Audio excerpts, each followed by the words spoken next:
I guess I'm back in front of the camera. Another first here.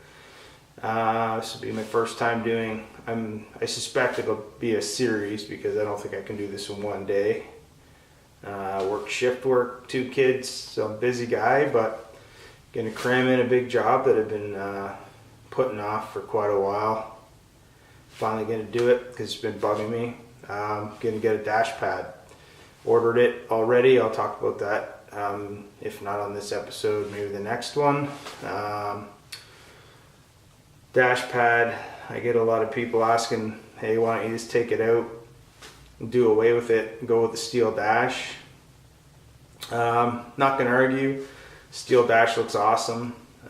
Pretty cool stuff, but this car came from the factory with a padded dash, and I just kind of want to respect that and put it back to what it had coming off the line. So a lot of research on what to buy, and because obviously you're staring at it and you're around the car, it's sort of a centerpiece. I didn't want to skimp out and get a crappy one, so saved up a bit of money. Again, I'll talk about that another time or later on, but yeah, so it's going to be a dash pad series here because there really isn't too much online on that. There's a couple threads maybe on the Samba, and I think J-Bugs did a video on it real quick, but I'm going to try to get this real world stuff, you know, how it's really going to turn out. I put it off for a few reasons. One was the money, of course. The other reason is, you know how it is getting into these things and the rat's nest that's underneath there. I was just like, oh man, can of worms, you know. But we're gonna go for it. It's got to be done. So yeah, let's go for it. So looking in the car here, one of the biggest challenges I'm gonna have for these videos is lighting. Doing the best I can here for you. But just to give you an idea, some of the crap dealing with here is pretty typical stuff. I researched, you know, hey, can I just take this, leave it, and do a repair on it, save myself some coin, you know. But there's areas, like, I don't know if I can get this light on here at the same time. I'll do my best here, sorry. Spots like this, they'd be too challenging to get that fixed and looking good, you know what I mean? So it's typical, just dry rot. One of the many things that, you know, this one drives me absolutely bonkers, but whoever did the dash last, they put the speedo in first and then put the pad over this. Like, it just, little things like that drive me bonkers. Anyway, we'll rip that all out, sort that all out, fix that up. Behind there, I've done some of the wiring in the back side of the car, not too much under there, so that's going to be your typical rat's nest. One of the big reasons I was trying to avoid it. Putting it off, procrastinating on the job, because it sucks getting in there. But again, got to be done, and I'll do the best I can in documenting this. If I get, you know, frustrated about something or whatever, I'll try to maybe provide some tips on, you know, how to tackle something, and maybe you guys can learn from the mistakes that I'm positive I'm going to make.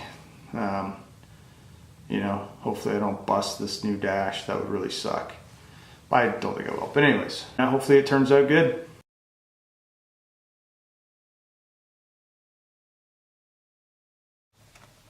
Alright, well, I guess I'll get started.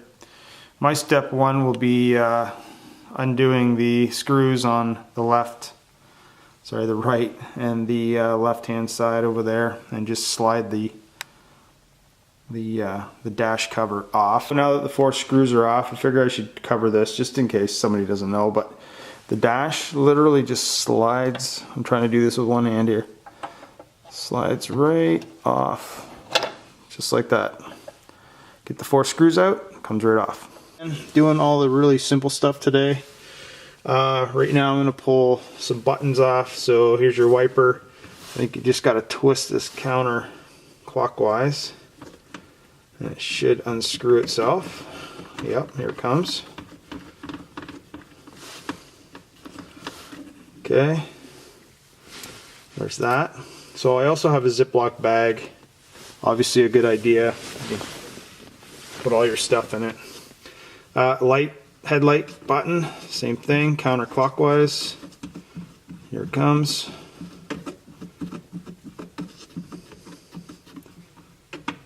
There we go. Fresh air knobs, I believe they're just a pull, which makes sense because it's a twist knob to control, right? But I think we just pull these off, I hope. There we go. There's one. It's pretty tight. That one was crazy loose. That's kind of funny. I never noticed that before. Anyway, that's two. And emergency hazard light. Hopefully that's on camera. Again, counterclockwise turn. There we go. Okay, that's that. I have a retro sound stereo here with an auxiliary cord. I ran it through my ashtray, so for you guys, you'd be able to just pull this off, no issue, but I have a wire running through mine. So all you have to do is slide it out, and then you push down on the little tab in the back and it pops right out of there. So again, for me, I've got to feed my wire through, and I'm not going to bore you guys with this part. So anyway, for you guys, just pull this out. I'm going to have to start getting into there, so I'll pull the cover off, and I think the first thing I need to do is get the fresh air ductwork disconnected. So there's 3 screws here. Got to get this off here. Disconnect this tubing. There, that was easy enough. Do the same thing to the other side. So 1, 2, 3, 4. I don't believe there's any more than that. And that whole piece will come out. So once I undid the screws, I kind of remember doing this before for a different reason. I think for my stereo stuff. Pulling this out, if you've never done it before, best way to do it, at least I found. I'm sure the VW pros will tell me I'm an idiot, but I always pull this off because the whole idea is you need to push this down and then away. It can be pretty tight. There you go. That's all there is to it. I'm going to leave that there because in the end it's not even going to be in the way. So I left the cables, I reconnected them. Yeah, everything I need to do is back against the firewall there. The next thing is with the ductwork here again. I'm going to disconnect or pull this all out on both sides. This is the vent that comes in through the dash. It's connected to this guy here. So I'm going to yank those out. I got this thing out, and I'm not going to lie to you. That was a huge pain in the ass. Like, I mean, my fingers are killing me. And I should probably start a freaking swear jar after that one. They were in there crazy tight. And of course it damaged the hell out of the old dash trying to get it out because there's a lip on it. Anyway, yeah, if it's tight as hell, keep working it. I think the nightmare is just about to start. I got to take the glove box out before I can get the vent out on this side. So to do that, I got to undo the strap right there. That screw there has to come out, which disconnects that strap. But as you can see, this thing's surrounded by some stuff. And I also have, don't know if I can get that on film. That is the trunk release, the cable. So I got to figure out how to get a screwdriver in there and disconnect all that. I'm going to try to move as little as possible, make it easy, but somehow I got to make that happen. But I'll let you know how that turns out shortly. So what I think I might do, see if I can get this on film here. That screw right there, that obviously holds the cable for the trunk release. I may just disconnect that, pull the cable off, and undo the strap, and then just literally just swing the glove compartment out of the way. Because again, I don't have to take it out of the trunk, I just need access. There's some screws or bolts over there that I need to get access to. So while looking around, I found one more thing. Those are the two screws that hold the cable mech inside the dash, but behind that brown wire there's one more bolt connected to a support. So in order to swing the glove box out, I got to disconnect that.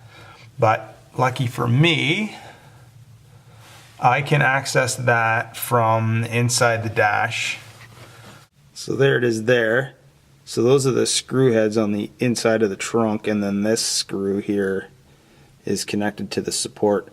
So I think if I just undo the screw, leave those connected. So if I do that, everything will stay connected, and I'll be able to swing, hopefully, swing the glove box out of the way. So again, all I need is access to the bolts that are, I think they're 10 mil bolts that are up in the corner. I think there's 3, I could be wrong. I think there's one holding the corner of the actual dash pad and 2 holding the grab bar. So I need access to those. And of course, pulling that ductwork out of there again, I can't do that with the glove box in the way. So I'm trying to undo as little as possible just to make it kind of easier. But I mean, in the end, if you have to take it all apart, you know, I'll figure that out as I go. My plan ended up working out. I pulled the strap off there that we talked about, I guess on the video to be just a couple seconds ago, and the mount, that support for the hood latch lever that's in the glove compartment, the support there, I undid the screw, and that enabled me to swing the glove box right out of the way. So up there is the last of my ductwork that I need to pull on this side of the car here. So I'm going to get that done. While I was just looking at stuff, I thought it might be worth going over this part here, because I'm about to pull the vent off the other side here, just to show you how this kind of works. Now, typically, normally this wouldn't be out right now, because here, I'll explain anyways. So these tabs here, there's a gap between, and they're tapered. Don't know if we can see that, but they're tapered, so when you push this through the dash, they will click into place. These tabs here snap into the ductwork that's inside the trunk. So the ductwork would snap over this. This goes, the dash slips right in between these two. I'm talking steel dash here, and then the dash pad will be between these two ridges. So if I had a new dash pad in there, this would not be out yet, because this ridge would be holding it in place. So the old dash pad was so dry, rotted, and brittle that this just popped out anyway. So yeah, anyway, so we'll go over that again when I put this back in. It's better to pull this down towards one side, down the other, and then eventually, I gotta get my 2 hands in there, I can't do this with the camera. It'll eventually pop out, as opposed to grabbing the vent on the inside of the car and pulling up. If you try and do that, you'll never get it out, because the dash actually holds it in place. So I'm gonna try, oh, I lied.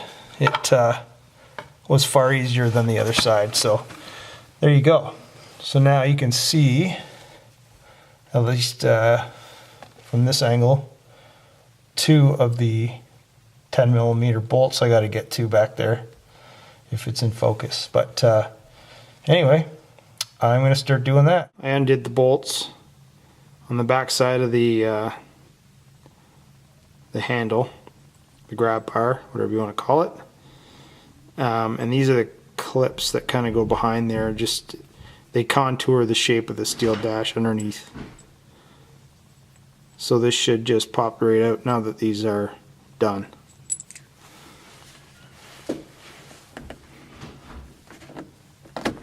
And there's one side.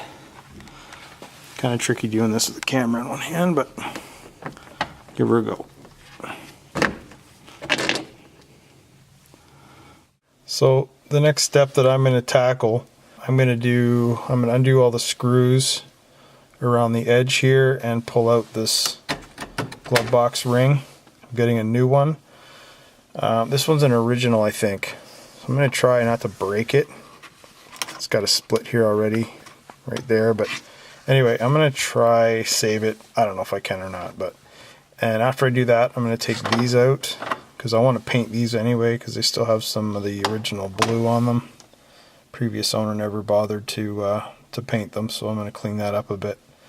So anyway, it's just pulling these screws out. I won't film that. That's pretty straightforward. Screws are out, so we should be able to just, hopefully, just pull this out.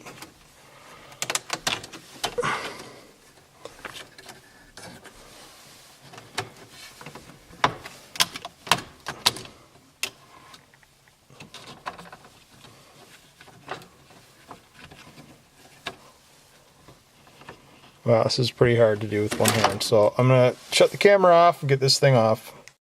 So these hinges, something that I'm going to foreshadow me screwing up. I'm going to pull these out here. But obviously, they need to be put back in before we replace the ring. I'm going to bet $10 on myself that I'm going to put the ring back in and forget to do these damn things. Anyway, I'm pulling them out because I want to paint them. They should come out anyways, but they just simply just come off like that once the ring's out. Alright, moving on to the next step.